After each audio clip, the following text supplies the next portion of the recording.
नमस्कार दोस्तों, मैं doctor JP Kanauje, professor MJ college Bhilai, research methodology subject के अंतर्गत आपके समक्ष पुनः एक बार काई स्क्वायर टेस्ट पार्ट 2 को लेकर प्रस्तुत हुआ हूँ। काई स्क्वायर की गणना किस प्रकार से प्रसामान्य वितरण परिकल्पना के आधार पर की जाती है, इसको लेकर आया हूँ। इस वीडियो में पुनः एक बार आपको बता रहा हूँ। इसके पहले इसमें मैंने आपको बताया था कि समान वितरण परिकल्पना हाइपोथेसिस ऑफ इक्वल डिस्ट्रीब्यूशन के आधार पर किसी सवाल को किस प्रकार गणना की जाती है। अब पुनः हम यहाँ पर एक बार प्रसामान्य वितरण परिकल्पना अर्थात हाइपोथेसिस ऑफ नॉर्मल डिस्ट्रीब्यूशन के आधार पर किस प्रकार से सवाल को हल करते हैं और काई स्क्वायर की गणना करते हैं, इस पर आधारित एक प्रश्न को हम आपको बताते हैं। दोस्तों, जैसे कि यहाँ पे प्रश्न में एक प्रश्न दिया गया है जो कि प्रसामान्य वितरण परिकल्पना अर्थात हाइपोथेसिस ऑफ नॉर्मल डिस्ट्रीब्यूशन के आधार पर जो प्रश्न दिया गया है उसे कैसे हल करते हैं। ये प्रश्न दिया है, एक जनसंख्या के 42 व्यक्तियों के सामाजिक आर्थिक स्तर का मापन किया गया। 3 श्रेणियों के मापन के निम्न उत्तर प्राप्त हुए। उपरोक्त सिद्धांत से काई स्क्वायर की गणना करके बताइए कि क्या तीनों श्रेणियों में वांछित परिणाम में सार्थक अंतर है। ये आपको टेबल दिया गया है प्रश्न के अंदर, जिसके अंतर्गत यहाँ पर 42 विद्यार्थियों के सामाजिक आर्थिक स्तर को दिखाया गया है। पहला उच्च स्तर, दूसरा सामान्य स्तर, तीसरा निम्न स्तर। High social economic status, average social economic status, low social economic status की बात यहाँ पर की गई है। और जो ऑब्जर्व किया गया आवृत्ति है, अवलोकित आवृत्ति जो है वो उच्च स्तर के लिए 16 है, सामान्य स्तर के लिए 20 है, निम्न स्तर के लिए -6 है। यहाँ पे सबको यदि हम मिलाएं दोस्तों तो हम पाते हैं कि जो कुल आवृत्ति जो है वो 42 है। कुल आवृत्ति जो लोगों के जो विचारधारा है वो 42 व्यक्तियों की विचारधारा का स्तर को यहाँ पे दिखाया गया है। दोस्तों, इसके लिए इस प्रश्न को हल करने के लिए सर्वप्रथम हम एक शून्य परिकल्पना की गणना करते हैं। शून्य परिकल्पना है कि व्यक्तियों में सामाजिक आर्थिक यानी सोशल इकोनॉमिक स्टेटस के कारण अंतर नहीं है, अर्थात उच्च स्तर, सामान्य स्तर, निम्न स्तर तीनों में कोई अंतर नहीं पाया जाएगा। ऐसी परिकल्पना बनाकर हम इस प्रश्न को हल करते हैं। इस टाइप के प्रश्नों को जब भी हल करना रहता है तो इस प्रकार की परिकल्पनाओं का निर्माण हमको सर्वप्रथम करना पड़ता है। दोस्तों, अब प्रश्न को हल करने के लिए हम सामान्य वितरण परिकल्पना के आधार पर इस प्रश्न को हल करेंगे। और इस प्रश्न में हम जैसे कि प्रथम खंड के अंतर्गत हमने कहा है नॉर्मल डिस्ट्रीब्यूशन या जिसे कहा जाए समान जैसे दिखा है प्रसामान्य वितरण परिकल्पना, अर्थात क्या है, जो वितरण है उस वितरण की परिकल्पना जो है उसको हम यहाँ पर सामान्य संभावना वक्र के आधार पर करते हैं। अब आप बोलोगे सामान्य संभावना वक्र, जैसे कि बीएड में हमने पढ़ा था, सामान्य संभावना वक्र के अंतर्गत जो माइनस सिग्मा से लेकर यदि इसके प्रथम खंड जो होता है, जो सबसे एक किनारे वाला जो खंड होता है, उस खंड में -3 सिग्मा और उसमें से -1 सिग्मा को यदि हम माइनस करें तो 2 सिग्मा आता है, जिसके अंतर्गत 16% केस का लगभग पड़ जाते हैं। यानी वो एक्चुअल में होता है 15.73, हम मोटा मोटी यहाँ पर इसको 16% केस अपन मान लेते हैं। अर्थात जो नॉर्मल प्रोबेबिलिटी कर्व होता है कुछ इस प्रकार से रहता है। ऐसा करके ये नॉर्मल प्रोबेबिलिटी कर्व इस ढंग का रहता है। आप देखें हमने बनाया तो यहाँ पे 3 भागों में आप विभाजित कर दें तो आपका जो एक तरफ लगभग 16%, एक तरफ 16% और बीच में आपका बचा हुआ 68.26 यानी 68% के लगभग बीच में होता है। तो इस प्रकार normal distribution, normal probability curve का डिस्ट्रीब्यूशन यहाँ पर रहता है। हमको इस सवाल को सामान्य संभावना वक्र के आधार पर ही हम यहाँ पे ऑब्जर्व फ्रीक्वेंसी या एफ की गणना करेंगे। तो हमने प्रथम खंड में कहा -3 सिग्मा -1 सिग्मा, अर्थात इसको जब सॉल्व करेंगे तो 2 सिग्मा आएगा। 2 सिग्मा बोलने से 2 सिग्मा के अंतर्गत जितना मान पड़ता है वो 15.73% पड़ता है, जो कि किसी एक साइड में पड़ेगा। 16% केस इसके अंतर्गत रहते हैं।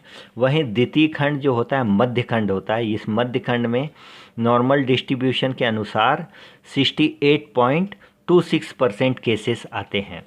अर्थात यदि हम पूरा 100 का यदि मान लें तो मध्य खंड में 68.26% केसेस आते हैं।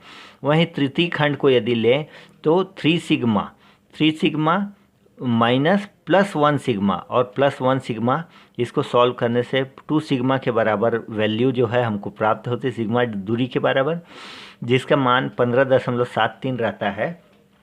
अर्थात 16% केस इसके अंतर्गत आते हैं। तो यदि हम सामान्य संभावना वक्र के आधार पर यहाँ पर एक्सपेक्टेड फ्रीक्वेंसी की गणना करते हैं तो 100 में से 16% जो है वो प्रथम खंड में आएगा, मध्य खंड में जो है 68.26% आएगा, तो वहीं पे तृतीय खंड में पुनः एक बार 16% केसों को हमको लेना पड़ेगा। दोस्तों यहाँ पे मैं आपको पुनः एक बार समझाने का प्रयास करता हूँ। उपरोक्त जो प्रत्येक खंड में का प्रतिशत हमको जान लेना पड़ेगा। अर्थात जो हमारे प्रश्न में दिया है 42 विद्यार्थी, 42 विद्यार्थी यहाँ पे दिया गया है। देखिए प्रश्न में 42 विद्यार्थियों की जानकारी दी गई है। 42 विद्यार्थियों के लिए हमको FV की गणना करनी है, अर्थात वांछित संख्या ज्ञात करनी है। अपन का क्या होता है, नॉर्मल प्रोबेबिलिटी कर्व जो होता है 100 में होता है, 100% में होता है। तो चूंकि 100 अपन प्रथम खंड का भी यहाँ पर ज्ञात करेंगे। प्रथम खंड में ये क्या लिखा है, ये आपका दिया हुआ है प्रथम खंड के अंतर्गत, ये यहाँ पे दिया है आपको। प्रथम खंड में 16% केस आते हैं। 16% बोलने से 100 में से 16 व्यक्ति जो है वो आपका इस खंड के अंतर अर्थात प्रथम खंड में आएंगे। तो 100 में से 16 व्यक्ति जब आते हैं तो एक व्यक्ति में कितना व्यक्ति, इसको हम निकाल लेंगे। जैसे हम क्लास 5 में जो सवाल हल किया करते थे सरलीकरण, उसके आधार पर यहाँ 16/100 किया हमने। 16 व्यक्ति है तो एक व्यक्ति पर 16/100 हो जाएगा। फिर हम 42 व्यक्ति पे, ये जो 42 व्यक्ति पे कितने व्यक्ति हमको कितने % केस मिलेंगे। तो यहाँ पे हमने क्या किया, जब एक व्यक्ति पर 16/100 तो 42 व्यक्तियों पर कितना, तो 42 व्यक्तियों पर हमने जब कैलकुलेशन किया 16/100 करने से हमें इस प्रकार उत्तर मिला 6.7। ये हमारा प्रथम खंड का की एक्सपेक्टेड फ्रीक्वेंसी हमको निकलेगी। देखिए यहाँ पर हमने उसको लिखा भी है, अभी हम आपको बाद में इसको लिख के बताएंगे कैसे लिखें। पुनः एक बार वही प्रक्रिया को हम मध्य खंड के लिए भी करते हैं। ये देखिए यहाँ पे जो मध्य खंड दिया हुआ था, मध्य खंड कहाँ है, ये देखिए ये वाला द्वितीय खंड के लिए, मध्य खंड के लिए हमने 68.26% केस को इसके अंतर्गत आते हैं। तो 68.26% बोलने से लगभग 68। तो यहाँ पे दोस्तों एक बार आप देखिए, पुनः हमने क्या किया, 100 में से व्यक्तियों की संख्या कितनी है, 68 यानी 68 है। 100 में से 68 को हमने यहाँ पर लिया तो एक व्यक्ति किया तो 68/100, और फिर हमने 42 व्यक्ति, ये जो टोटल 42 व्यक्ति हैं उनमें से कितने व्यक्ति होंगे। तो 42 व्यक्तियों को जब हमने लिया तो 68 × 42/100 यानी जो वैल्यू जो है 28.6% जो ये व्यक्तियों की संख्या हमको प्राप्त होगी, जिसको हम यहाँ पर मध्य खंड के अंतर्गत लिखेंगे जब इस प्रश्न को हल करेंगे। वहीं पे पुनः एक बार यहाँ पे मैं आपको ले चलता हूँ तृतीय खंड की ओर। जैसा कि यहाँ पे जो समझाया गया था तृतीय खंड में 3 सिग्मा से यहाँ पे हमने सॉल्व किया था, तो इसमें तृतीय खंड में हमको 16% केस यहाँ पे हमको दिखे थे। पुनः एक बार मैं आपको इसके बारे में बता दूं कि जब हम इसको सॉल्व करेंगे तो 100 व्यक्तियों में से 16 व्यक्ति यानी 16 व्यक्ति हमने लिया, तो एक व्यक्ति में 16/100 और 42 व्यक्ति में 16/100 × 42। इस कैलकुलेशन को जब हम करेंगे तो 6.7 व्यक्ति यानी यहाँ पे हमको प्राप्त होते हैं। तो हमने क्या किया, एक्सपेक्टेड फ्रीक्वेंसी जो हमको निकली है उसको यहाँ पे देखिए, हमारी जो अवलोकित आवृत्ति थी वो क्या थी, उच्च स्तर के लिए 16 थी जो प्रश्न में दिया गया है। यहाँ पे ये देखिए 16। तो अवलोकित आवृत्ति 16 थी, सामान्य स्तर के लिए 20 थी जो कि प्रश्न में दिया गया है, और निम्न स्तर के लिए 6 थी। ये यहाँ पे 6, ये गलती से माइनस लिखा है, ये हो गया 6। तो ये यहाँ पे ये 6 का जो आपका आंकड़ा यहाँ पे आपको इस जगह दिख रहा है।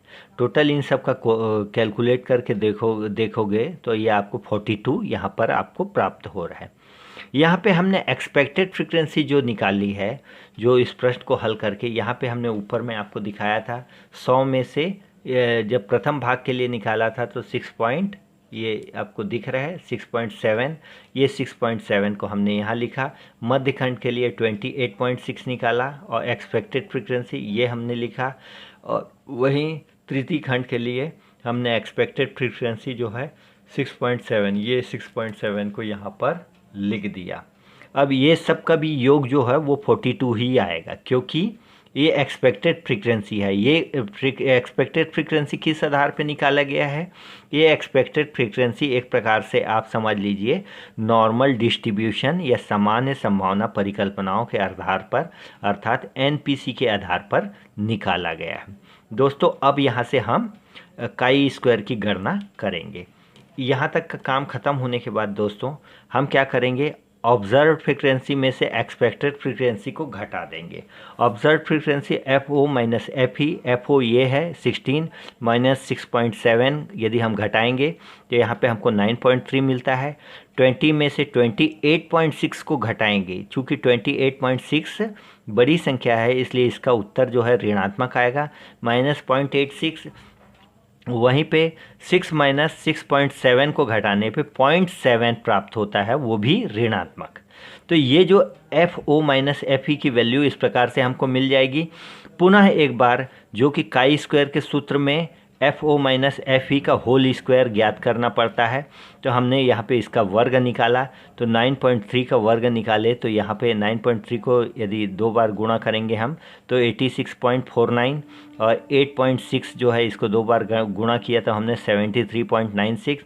वैसे 7 को हमने 2 बार 0.7 को 2 बार गुणा किया तो 0.49 हमको यहाँ पर प्राप्त हुआ। यानी F O minus F E observe frequency minus expected frequency का होल स्क्वायर यहाँ पे हमको इस प्रकार से प्राप्त हुआ। अब इस जो हमको प्राप्त हुआ उसमें हम एक्सपेक्टेड फ्रीक्वेंसी को डिवाइड कर देते हैं। जो वर्ग हमको प्राप्त हुआ है उसमें से एक्सपेक्टेड फ्रीक्वेंसी को हम डिवाइड करते हैं। तो यहाँ पे दोस्तों जैसे ये ऑब्जर्व फ्रीक्वेंसी तथा एक्सपेक्टेड फ्रीक्वेंसी के अंतर का वर्ग जो है 86.49 है। ये देखिए 86.49, इसमें से एक्सपेक्टेड फ्रीक्वेंसी अर्थात एफ ई को ये हमने 6.7, ये 6.7 को यहाँ पे हमने डिवाइड किया तो हमारा उत्तर आया 12.90। वैसे ही यहाँ पे 73.96 है, इसमें से हम एक्सपेक्टेड फ्रीक्वेंसी को डिवाइड किए 28.6 को 2.59। इस प्रक्रिया को पुनः यहाँ दोहराते हुए 0.49 हमारा जो है वर्ग किया हुआ जो मान है वो है, और यहाँ पे एफ ही हमने उसमें से डिवाइड किया 6.7। तो ये सारे चीज़ों का जो यहाँ पे इस प्रकार से हमने काई स्क्वायर की जो गणना करने के लिए किया तो हमको यहाँ पे 12.90, 2.59 और 0.07 यहाँ पर हमको मान प्राप्त हुआ है। दोस्तों यहाँ पे जब हम काई स्क्वायर की गणना करते हैं तो हमने पिछले सवाल में काई स्क्वायर का जो ये बताया था, सूत्र बताया था, उसके अनुसार इन तीनों मान को हम जोड़ देते हैं, उनका समेशन निकाल देते हैं। तो इन तीनों को यहाँ पर आप ऐड करेंगे तो आपको 15.56 ये गणना के द्वारा प्राप्त काई स्क्वायर का मान है। ये आपका गणना के माध्यम से जो आपको काई स्क्वायर का मान प्राप्त हुआ वो यहाँ पर आपको मिल गया। अब यहाँ पे आपको स्वतंत्रता की कोटि का निर्धारण करना है। स्वतंत्रता की कोटि अर्थात डीएफ की गणना करनी है। डीएफ की गणना करने के लिए आप पुनः एक बार R-1 C-1 वाला फॉर्मूला लगाएंगे। स्वतंत्रता की कोटि डीएफ इजिकल टू R, यहाँ पे क्या है, रो की संख्या है, जो कि रो की संख्या और कॉलम की संख्या है। यहाँ पर कॉलम में आपका 3 है तो C-3 3-1 है लिखा है। R जो है 2 रो है तो 2 -1 किया है, और इसको जब सॉल्व करेंगे तो हमको डीएफ की वैल्यू यहाँ पे 2 प्राप्त होगी। दोस्तों मैं आपको इसके आगे पुनः एक बार बताता हूँ। अब दोस्तों यहाँ पे हमको कैसे इसको सॉल्व करना है मैं आपको पुनः समझा रहा हूँ। हमारा जो हमने जो मान निकाला, जो गणना किया गया काई स्क्वायर का मान जो गणना किया, वो गणना की गई वैल्यू है 15.56, जो कि हमने गणना के माध्यम से निकाला।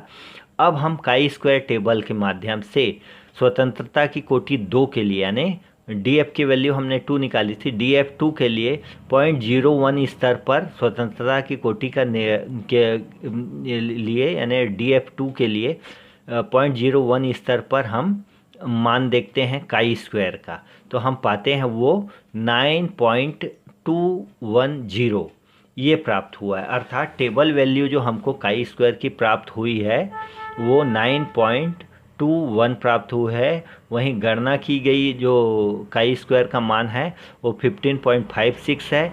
अर्थात ये जो मान है, ये मान ये टेबल वैल्यू से बहुत अधिक है। टेबल वैल्यू से गणना की गई वैल्यू बहुत अधिक है, इसलिए हम यहाँ पर एक प्रकार से इस परिकल्पना को रिजेक्ट करते हैं।